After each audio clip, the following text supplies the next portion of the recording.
2011년에 개봉한 한국의 독립영화 파수꾼입니다.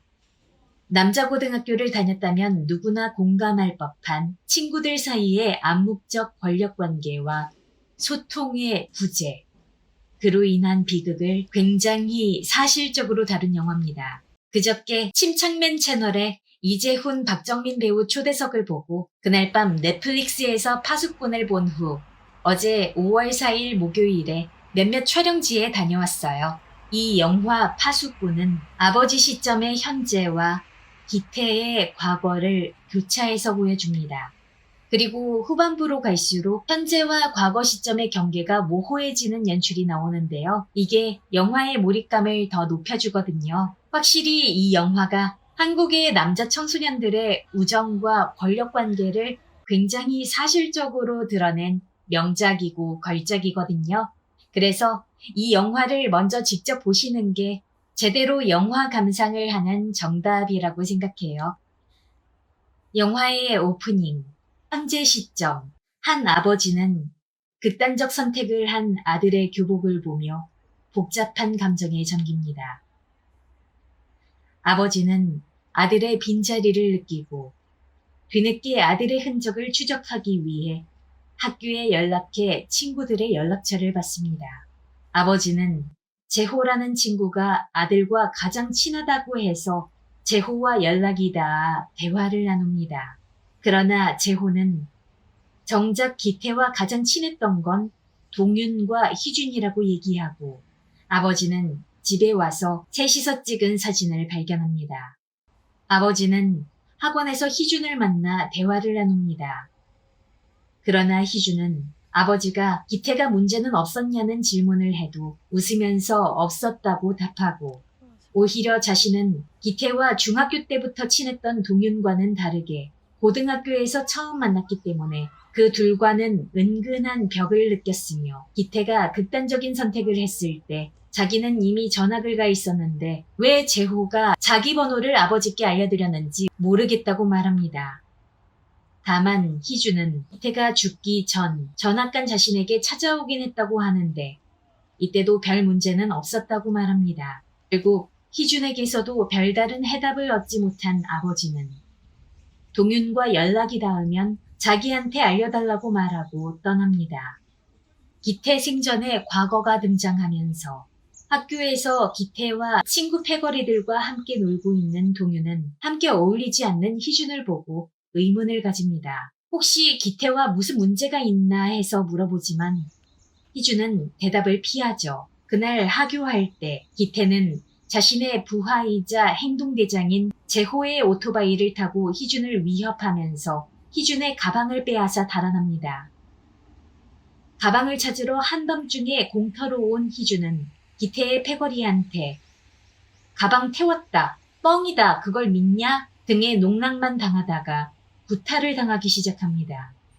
여기는 경기도 고양시 덕양구에 있는 원능역 교외선이고요. 주인공인 세 친구가 야구공을 갖고 놀던 아지트 같은 장소예요. 원능역 아래에 있는 지하 터널 도보에 이렇게 원능역의 지난 역사를 담은 벽보가 붙여져 있는데요. 지금도 영화를 관람한 사람들이 성지순례를 하러 꾸준히 찾아오는 곳인 것 같은데 고양시에서 이곳을 전혀 관리하고 있지 않은 것 같아요. 출입구가 따로 없고 보이시는 화면 왼쪽에 연두색 철제 펜스가 찢어진 부분에 개구멍처럼 드나들 수 있었고요. 철로로 가는 길목인 역사 근처에 버려져서 오랫동안 방치된 쓰레기 냄새가 진동했어요. 철로 곳곳에도 버려진 쓰레기가 참 많았고요.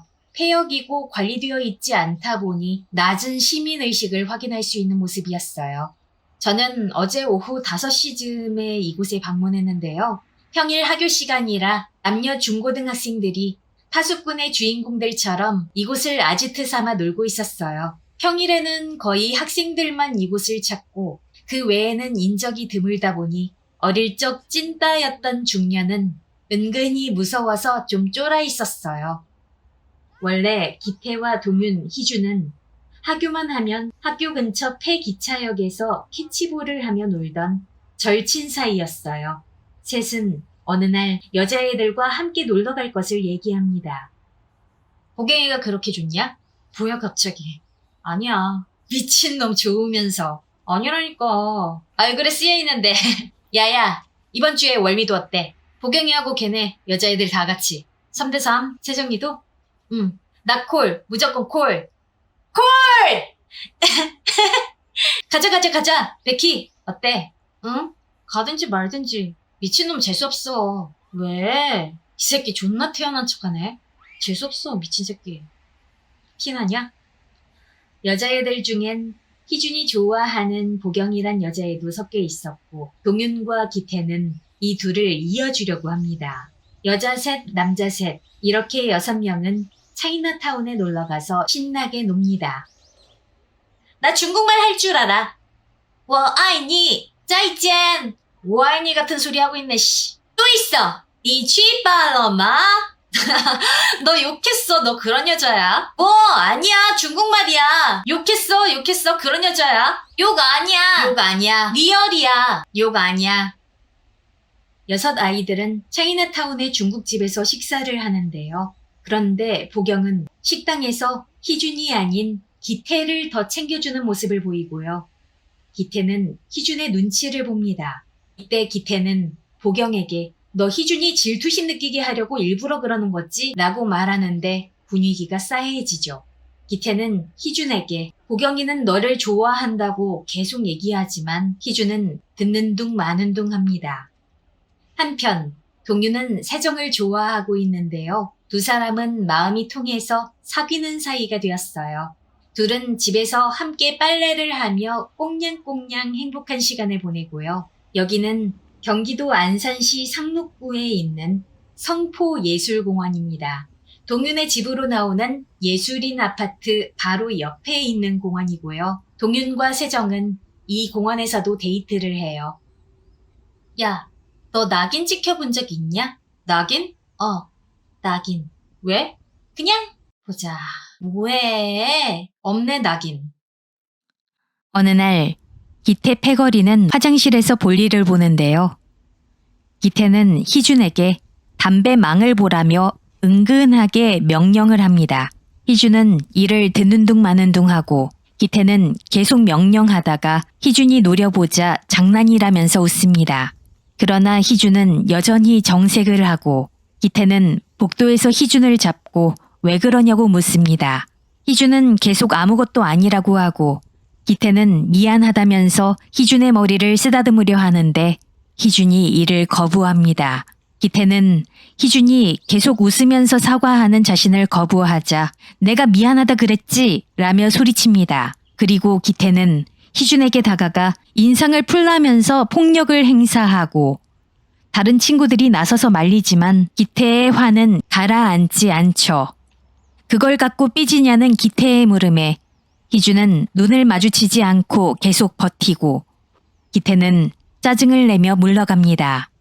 다음날 기태는 아무 일도 없다는 듯 희준을 부르지만 이때부터 희준이 본격적으로 기태를 무시하기 시작합니다. 기태가 아무리 말을 걸어도 희준은 책상에 엎드려서 대답하지 않고 무시합니다. 그러자 기태는 희준의 앞자리에 앉아 나지막한 목소리로 욕설을 하며 고개 들라고 속삭이고 그제서야 희준은 고개를 듭니다. 기태는 죽일 듯한 눈으로 희준을 노려봅니다. 그리고 영화 초반의 공터 장면으로 이어집니다. 이날 학교에서의 희준의 태도 때문에 기태가 희준의 가방을 강탈한 일이 벌어진 것이었죠. 이날 이후로 희준은 동윤의 전화도 받지 않고 하교도 같이 하지 않습니다. 동윤이 기태한테 물어보지만 기태는 개의치 않는 것처럼 보여요. 그러다 동윤은 희준의 얼굴에 난 상처를 보고 그제야 기태를 찾아가 화를 냅니다. 하지만 무슨 일이냐고 묻는 동윤에게 기태는 신경 쓰지 말라며 짜증을 냅니다. 기태 입장에서는 중학교 때부터 자기 베프였던 동윤이 자기보다 희준을 신경 쓴다는 사실이 언짢고 서운했던 거죠. 이때 동윤은 기태에게 또다시 이런 일이 생긴다면 가만두지 않겠다고 선포합니다. 어느 밤중에 기태는 동윤을 집 앞 공원으로 불러냅니다.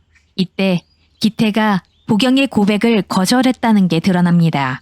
표현이 많이 서투를 뿐 보경을 좋아하는 희준을 신경 쓰고 배려한 거였죠. 동윤과 얘기를 하고 마음이 풀렸는지 다음날 기태는 자기를 따라오는 패거리 친구들을 거두고 희준에게 다가가 살갑게 말을 겁니다. 미안하다, 희준아. 미안하단 말 쉽게 나오네. 미안해할 필요 없어. 사과받고 싶지도 않고. 무슨 소리야? 사과받고 싶지 않다고. 너한테. 야, 남은 고민해서 얘기하는 건데 너 태도가 그게 뭐냐? 어? 나도 고민해서 진심으로 얘기하는 거야. 왜 그러는 거야? 어? 나 다음 주면 전학 가. 네 덕분에. 그래서 별로 사과받고 싶지 않다고 너한테. 전학 안 갔으면 너한테 까이기 싫으니까 받아줬겠지만 다음 주면 우리 볼 사이 아니잖아. 너나 볼 거야? 아니잖아. 근데 내가 못하러 받아줘. 안 그러냐? 전학. 시발 지금 장난까냐? 이렇게까지 하는 이유가 뭐야? 너는 나한테 이렇게까지 하는 이유가 뭔데? 내가 네 꼬붕이야? 애새끼들 다 네 꼬붕이냐고! 네가 나 친구로 생각해 본 적 한 번이라도 있냐? 없잖아. 내가 언제까지 네 앞에서 꼬리 흔들고 살 줄 알았는데. 내가 너한테 그렇게 까이고 오기로 버틴 이유가 뭔 줄 알아? 네가 그렇게 중요하게 생각하는 그 알량한 자존심. 나도 한번 부려봤다 왜. 안 되냐? 저 새끼들 다 마찬가지야. 너 친구라고 생각해서 네 옆에 있는 거 아니야. 착각하지 마. 너랑 학교 다니면 편하니까. 뭐 또 뭐나 좀 되는 것 같으니까. 그러니까 너랑 붙어 있는 거지 네 친구 아무도 없어. 나도 너 친구로 생각해 본 적 한 번도 없고. 알아? 이 씨발 새끼. 치려면 쳐. 원 없이 한번 실컷 패봐. 미안하다 전학 가서 맞아줄 새끼 하나 없어져서 어떡하냐. 희준의 멱살을 잡은 기태는 원 없이 실컷 쳐보라는 희준의 도발에 그를 내동댕이 치고 들이닥친 동윤이 기태의 멱살을 잡으며 막아섭니다. 동윤은 기태 보고 평생 그렇게 살라고 하고는 희준을 데리고 나갑니다. 이렇게 동윤과 기태의 사이 역시 틀어지고 맙니다. 희준이 전학을 간 뒤 동윤과 기태 패거리가 남아서 대화를 합니다. 동윤은 이제 고3인데 나이값 좀 하자며 패거리 앞에서 훈계를 하고요. 자존심이 상한 기태는 동윤의 여자친구 채정의 이야기를 꺼냅니다. 채정이 소문이 안 좋다며 낙태했다는 소문까지 있다고 얘기를 합니다. 동윤은 애써 태연한 척하며 이미 알고 있었다고 말합니다. 흔들리지 않는 것처럼 보이던 동윤은 그 후 세정과 만나 단 한마디도 하지 않습니다. 데이트할 때 동윤의 달라진 태도에 세정은 뭔가를 느낍니다. 야, 너 시계 좀 풀러봐. 왜 또? 풀러봐. 아이 참. 동윤은 시계를 풀고 세정은 자기 손목에 동윤의 시계를 찹니다. 뭐 하는 거야? 나 이거 가질래. 왜 이래? 이거 내가 되게 아끼는 거 알잖아. 그러니까 가질래. 갑자기 왜 이래? 나 이거 갖고 가면 너 볼 수 있으니까. 아파트 현관으로 들어가려던 세정은 다시 돌아와 시계를 풀어 준영에게 준 뒤 집으로 들어갑니다.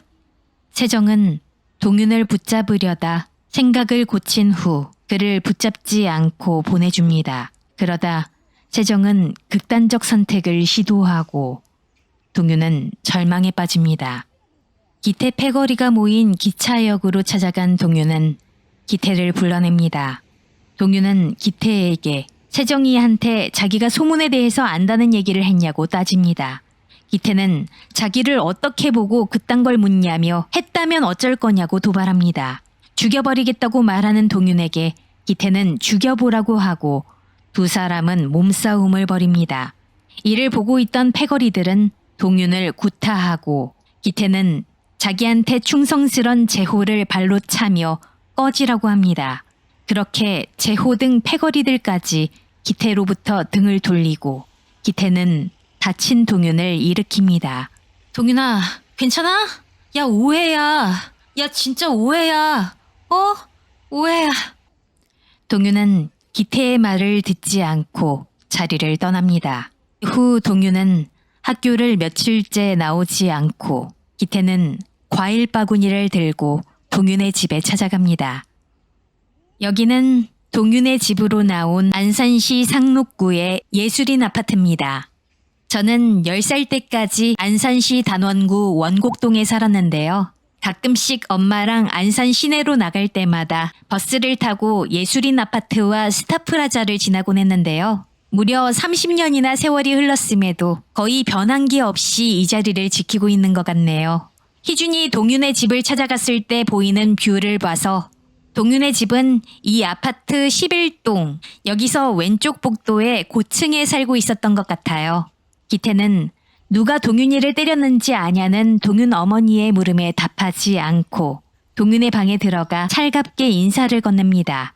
기태는 대답하지 않는 동윤에게 아무 일도 없었다는 듯이 친근하게 말을 걸지만 동윤이 이를 받아줄 리가 없죠. 동윤은 몸이 건조하게 용건만 말하고 가라고 합니다.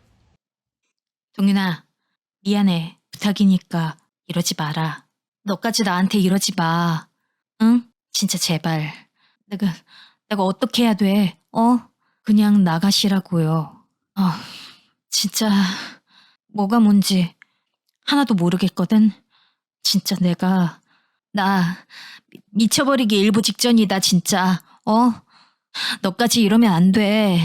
개소리 하지 말고 나가라고. 야 동윤아, 너까지 나한테 이러면 안 돼 진짜. 야 너만큼은 나한테 있어서 진짜. 나만큼? 나만큼이라니. 내가 뭔데? 착각하지 마. 착각하지 말라고. 너한테 기분 상해서 이러는 거 아니니까 똑바로 들어. 내가 네 진정한 친구다. 이해해줄 사람 나뿐이라고 짓거릴 때 속으로 얼마나 비웃었는지 알아? 단 한 번이라도 내가 네 진정한 친구였다는 생각하지 마라. 생각만 해도 역겨우니까. 진심이야? 네가 더 잘 알지 않냐? 네 새끼 입버릇처럼 하던 말 있잖아. 가식적인 새끼 존나 싫어한다고. 근데 존나 웃긴 게 뭔지 알아? 네가 제일 가식적이야. 왜 말은 똑바로 하면서 행동은 그따위냐?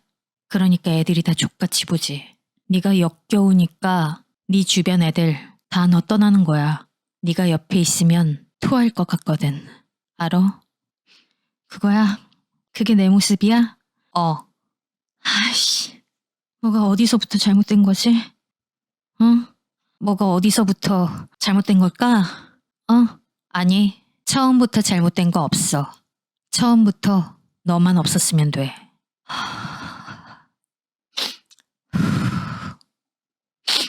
이렇게 동윤은 처음부터 너만 없었으면 된다고 결정타를 날리고 더는 그 자리에 있을 수 없었던 기태는 인사도 없이 방을 나갑니다. 이때 동윤의 엄마가 기태가 가져온 과일을 썰어 접시에 담아 가져다 주려다 마주칩니다. 동윤으로부터 사형 선고를 받은 기태의 비참함이 한층 더해지죠. 친구의 마음을 난도질해버린 동윤은 고개를 들고 눈물을 삼킵니다. 집에 돌아온 기태는 말없이 눈물을 흘립니다. 그날 밤 동윤은 이불을 뒤집어 쓰고 소리내어 웁니다. 그러다 부엌으로 나가는데 기태가 앉아 있어요. 옛날에 희준과 기태가 집에 놀러 왔을 때를 회상하는 장면으로 넘어간 거죠. 동윤은 기태와 농담 따먹기를 하며 이죽거리다가 기태가 속내 얘기를 하기 시작하자 대화는 살짝 진솔해집니다. 야, 내가 뭐 애들 앞에서 허세 부려서 그런 게 좋은 건 줄 아냐? 이렇게 주목받은 적이 없으니까 왜 그렇게 남을 신경 쓰냐? 그러게, 난 안 그러지. 잘났다 새끼야. 없어질 거에 목매지 마라. 피곤하다. 그래도 다 없어진다고 해도 나한텐 네가 있잖냐. 지랄. 내 맘 알잖아 너. 또 연설한다 씨. 중학교 때도 넌 나 알아줬잖아. 다시 사람들 사이에서 비참해지더라도 너만 알아주면 돼. 그럼 됐어. 된 거야. 이 대사를 통해 기태가 처음부터 일장이었던 건 아니고 중학교 때는 왜소하고 소외된 아이였을 가능성을 보여줍니다. 기태의 대사를 통해서 중학교 땐 덩치가 작고 소외됐던 기태를 동윤이 챙겨주면서 두 사람이 절친이 되었음을 짐작할 수 있죠. 네, 이렇게 영화 파수꾼 소개해드렸어요. 이번에 거의 남성 배우들의 연기를 모사해봤는데요. 기태가 동윤의 집에서 죽음을 선고받을 때와 영화의 마지막 대사인 네가 최고다 친구야. 이 대사들을 모사하면서 제 눈물샘도 터져버렸어요. 10대 남학생들의 관계를 다룬 영화인데 남녀공학 고등학교의 여자반에 있었던 제 입장에서도 충분히 몰입이 될 만한 내용이었어요. 저 같은 경우에도 제 고등학교 친구들이 저를 빼고는 초등학교, 중학교 때부터 친구 사이였거든요. 물론 이 영화에서는 단짝 친구 삼총사 중에서도 누구는 일진이고 누구는 찐따인데 대부분의 여학생 그룹에서는 그런 아이들의 권력 서열, 계급이 비슷한 친구끼리 무리지어 친구 관계를 형성하는데요. 남자 학교나 남자 반에서는 이 영화 속의 새 친구들처럼 힘과 권력이 다른 아이들끼리도 이렇게 절친으로 지내는 경우가 흔한 건지 저는 남자 집단에 속한 남학생이 아니었다 보니 그건 사실 잘 모르겠네요. 어찌됐든 여학생이었던 제 입장에서도 나름 비슷한 성향을 가진 아이들끼리 친구가 되지만 그 안에서도 비교적 활발하고 인싸인 친구가 있고 비교적 더 소극적이고 내성적인 아이도 있으며 내가 저 친구를 좋아하는 만큼 저 친구한테 퍼주는 만큼 저 친구가 나한테 해주지 않아서 속상해하고 질투하고 친구한테 집착도 해본 철없는 어린 시절 저도 경험해봤고 상당수의 여러분 또한 경험해봤으리라 생각해요. 이렇게 나이를 먹은 지금에 와서는 인생에 있어서 친구 관계의 비중이 그렇게 크지 않지만 중고등학생 때는 친구 관계가 인생의 전부처럼 느껴지죠. 그래서 그 전부를 잃은 기태가 어린 나이에 쓸쓸하게 세상을 뜬 거고요. 이 영화 파수꾼이 많은 사람들의 공감을 산 아주 잘 만들어진 영화라 독립영화로선 대단한 성공인 2만 관객 신화를 이룩했어요. 독립영화에서 2만 명이면 상업영화 관객수 200만으로 치니까요. 그리고 기태와 희준의 말다툼 대사는 뮤지컬계의 지금 이 순간 노래처럼 남자 신인 배우들의 오디션용 대사 단문 1위로 애용되고 있다고 해요. 제가 봐도 새 남자 주인공의 대사가 어린 남자아이들의 본능적인 감정을 표출할 수 있는 굉장히 멋있고 탐나는 대사들이라고 생각해요. 지금은 엄청난 인기 배우가 된 이재훈, 박정민 두 분의 풋풋한 모습과 뜨거운 연기를 볼 수 있는 영화 파수꾼. 넷플릭스와 웨이브에서 감상하실 수 있습니다. 저는 다음에 또 다른 좋은 한국 드라마 이야기 들려드리고 촬영지 보여드리겠습니다. 시청해주신 여러분 감사드립니다. K드라마 순례자 은지였어요. 고맙습니다.